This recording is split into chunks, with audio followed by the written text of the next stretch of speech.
Welcome back to my channel. For today's video, gagawa tayo ngayon ng crayon sketching. So let's go! Then, meron kaming activity sa school namin. Samahan niyo kung gumawa ng crayon sketching. Tara, umpisa na natin. Ang mga kailangan: short bond paper, crayons, crayon again, and then toothpick.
Guys, napuno ko na siya.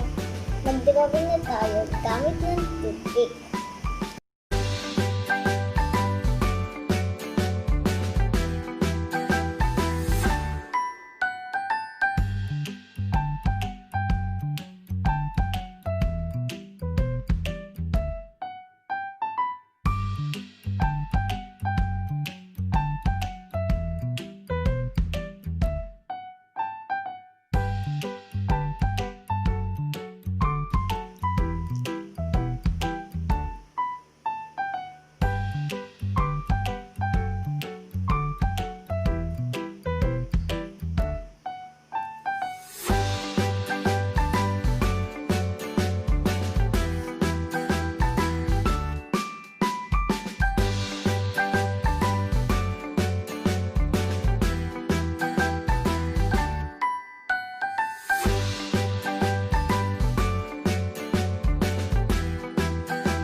Like and subscribe to more videos.